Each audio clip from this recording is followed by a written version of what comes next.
আসসালামু আলাইকুম বন্ধুরা, আজকে আমরা দেখাবো ঘরে থাকা উপকরণ দিয়ে কিভাবে এবং খুব সহজে 4 ডিমের স্পঞ্জ কেক বানানো যায়। দেখুন কত সুন্দর এবং স্পঞ্জি হয়েছে কেকটি করতে প্রথমে আমরা 4টি ডিম ভেঙে নিয়েছি। প্রথমে বিটার দিয়ে হালকা বিট করে নিব, তারপরে অল্প অল্প করে চিনি অ্যাড করব, তারপরে আস্তে আস্তে করে চিনি অ্যাড করব আর বিট করতে থাকবো। এভাবে অল্প অল্প করে চিনি অ্যাড করব, একবারে অ্যাড করব না। তারপরে ভ্যানিলা এসেন্সটা দিয়ে দেব যখন আমার বিট প্রায় কমপ্লিট এবং বিটের ক্রিমটা যখন একটু শক্ত হয়ে যাবে, যেমন একটা ডিজাইন উপরে দিলে ডেবে যাবে না, ঠিক এমন করে বিট করে নিব। তারপরে হাফ কাপ করে 2বার আমি ময়দা নিয়েছি এবং কিছু 2-3 চামচ কর্নফ্লাওয়ার নিয়েছি, বেকিং সোডা এবং বেকিং পাউডার পরিমাণ মতো নিয়ে আমি সুন্দর করে মিক্স করে আস্তে আস্তে ক্রিমের উপরে দিয়ে দেব এবং আলতো হাতে ক্রিমটা মেশাবো। এত আস্তে আস্তে কাজটা করতে হবে যেন কোনোভাবে ফেনাটা ডেবে না যায় বা ভেঙে না যায়। এখানে বাবু আমাকে সাহায্য করতেছিল। আসলে কেক খাওয়ার জন্য বাবুই বায়না করেছে।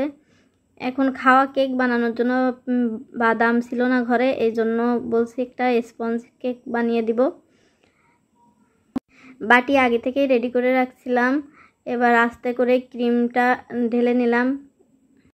টুথপিক অথবা বিটারের স্ট্যান্ড দিয়েই আমরা বাবুলগুলোকে বের করে দিব এবং সুন্দর করে আমি যেভাবে দেখাচ্ছি এভাবে বাবুলগুলো বের করে দিয়ে নিচেই কিছু 2-3 বার ট্যাপ করব যাতে ভিতরে থাকা বাবুলগুলোও বেরিয়ে হয়ে আসে।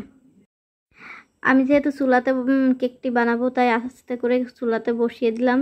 তলে স্ট্যান্ড দিয়েছি এবং উপরে ঢাকনা দিয়ে ময়দা একটু পানি দিয়ে মেখে চারপাশে দিয়ে দেব এবং ঢাকনার কোথাও যেন কোনো ছিদ্র না থাকে সেদিকে খেয়াল রাখবো। সময় ধরে 20 মিনিট পরে আমি ঢাকনাটা উঠিয়েছি, দেখেছি আমার কেক মাশাআল্লাহ আলহামদুলিল্লাহ সুন্দরভাবে হয়ে গেছে। আমি কেকটা ঠান্ডা করার সময় পাইনি কারণ বাবু খুব বায়না করতেছিল কেক খাওয়ার জন্য। এখন সেই গরম গরম কেকটাই আমি পারবো। বন্ধুরা দেখুন কেকটা কত সুন্দর স্পঞ্জি হয়েছে। আসলে বাবু তো কেকটা খাওয়ার জন্য তরি সহ্য হচ্ছিল না, সে বারবার তাড়া দিচ্ছিল, লাফালাফি করতেছিল, বলতেছিল গরম কেক কি নাকি খুবই মজা লাগে। আমি কোনো মতে একটু ভিডিও করে কেকটা কেটে ফেললাম। আসলে গরম কেক কাটলে এর শেপ ঠিক থাকে না, এজন্য অনেকটা ছিঁড়ে ছিঁড়ে যাচ্ছিল। আপনারা এটাকে ঠান্ডা করে তারপর কাটবেন, ইনশাল্লাহ খুব সুন্দরভাবে কাটা যাবে। সবাই আশা করি বাসায় একবার ট্রাই করবেন। এত সহজে স্পঞ্জ কেক বানানো যায় যেগুলা শিখতে আমাদের অনেক টাকা খরচ হয়ে যায় কোর্স ফিতে, আর এখন এত সহজে আমরা এই কেকটা বাড়িতে রেডি করতে পারবো। সবাই ভালো থাকবেন এবং যদি ভিডিও ভালো লাগে তাহলে কমেন্ট করবেন নতুন রেসিপি পাওয়ার জন্য।